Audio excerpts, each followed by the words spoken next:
जिस यादव जाति को, यदुवंशियों को जिस तरीके से वो अपनी जायदाद समझते हैं। चिराग पासवान का कितना ज्ञान है कि रामविलास जी के नाम पर चल रहे हैं चिराग पासवान। अरे कुछ नहीं है भाई, चिराग पासवान का क्या युद्ध है। चिराग पासवान का युद्ध रामविलास पासवान से युद्ध है। रामविलास जी के बाद चिराग पासवान को कैबिनेट मंत्री बनाते।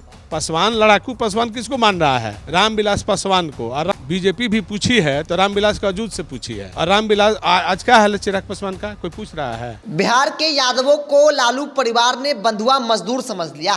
दरअसल ये बयान चिराग पासवान ने दिया, जिसके बाद इस बयान पर तेजस्वी यादव के मामा साधु यादव भड़क गए और उन्होंने चिराग पासवान को खूब खड़ी खोटी सुनाई है। चिराग पासवान के बयान पर साधु यादव क्या कह रहे हैं, पहले उनके बयानों को आप सुनिए। चिराग पासवान का कितना ज्ञान है, आप ही चिराग पासवान से पूछे कितना ज्ञान है। रामविलास जी का मतलब समझ लीजिए कि रामविलास जी के नाम पर चल रहे हैं चिराग पासवान। चिराग पासवान का अपना क्या वजूद है? कुछ है? भाई मेरे पास भीड़ है, वोट है। अरे कुछ नहीं है भाई, चिराग पासवान का क्या वजूद है? चिराग पासवान का वजूद रामविलास पासवान से वजूद है। रामविलास पासवान को मैनेज कर दिए, चिराग को कोई पूछेगा? बीजेपी भी पूछी है तो रामविलास का वजूद से पूछी है। और रामविलास आज क्या हाल है चिराग पासवान का, कोई पूछ रहा है?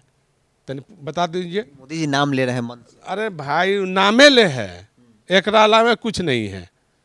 अगर पूछता तो वो कैबिनेट मंत्री न होते चिराग पासवान। रामविलास जी के बाद चिराग पासवान को कैबिनेट मंत्री बनाते तो भाई को बनाए। आप ही बताइए तो किसको पूछ रहे हैं? महत्व किसका है? पशुपति कुमार पारस का महत्व दिया बीजेपी ने, चिराग को महत्व नहीं दिया। एमपी रहते हुए अभी 2 बार का कहाँ मंत्री बनाया? तो फिर वो क्यों फरफरा रहे हैं? वो भी फरफरा रहे हैं कि कुछ सीट मिल जाए, लेकिन बीजेपी सीट देने वाला नहीं है। लालू खिलाफ बोलेंगे, लालू परिवार खिलाफ बोलेंगे तो कुछ मिल जाएगा। बस वही काम करता है लोग। माने जो लालू जी के खिलाफ बोलेगा उसको वो लोग चाहता है मिल जाएगा, लेकिन इस बार ऐसा होने वाला नहीं है। चूँकि जनसंख्या की जो बात उठी है, इतने बड़े पैमाने पर जनसंख्या हो गया है कि सब दब जाएंगे, कोई नहीं रहेगा ऊपर।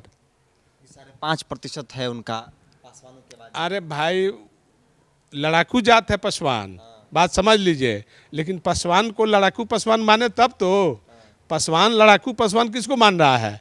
रामविलास पासवान को। और रामविलास पासवान कहते हैं, रामविलास पासवान के जो भाई हैं पशुपति कुमार, वो कहते हैं कि असली उत्तराधिकारी हम हैं। मंत्री भी है तो डिवाइड तो हो जाएगा ना जी, पशुपति में और चिराग में बंटवारा ना हो जाएगा। बात समझ गए ना? तो उनका प्रतिशत घट जाएगा, इसलिए बीजेपी उनको नहीं पूछ रही है। तो आपने सुना पूर्व सांसद साधु यादव को, जिन्होंने न सिर्फ चिराग पासवान को नसीहत दी, बल्कि उन्होंने कहा कि चिराग पासवान को मालूम क्या है, राजनीति क्या है। अगर उनकी राजनीति से रामविलास पासवान का नाम हटा दिया जाए तो फिर उनके पास बचता क्या है? उन्हें नहीं मालूम है कि लालू यादव कौन है, उन्हें नहीं मालूम है कि यादवों को पहचान किसने दिलाई। बात अगर पासवान की कर ली जाए तो 5.5% वोट बैंक है, उसमें भी चाचा भतीजे के बीच जंग है। और भाजपा ने केंद्र में मंत्री बनाकर यह बता दिया कि रामविलास पासवान का उत्तराधिकारी अगर कोई है तो चिराग पासवान नहीं, बल्कि पशुपति कुमार पारस हैं। चूंकि यादवों के सम्मेलन के बाद कई तरह के सवाल उठ रहे थे, कहा जा रहा था कि भाजपा आरजेडी को कोर वोट बैंक पे सिंधमारी कर पाएगी, लेकिन साधु यादव जो लालू यादव की शुरुआत की राजनीतिक काल से उनके साथ रहे हैं, उनका मानना है कि किसी भी हाल में यादव लालू प्रसाद यादव को नहीं छोड़ सकते हैं।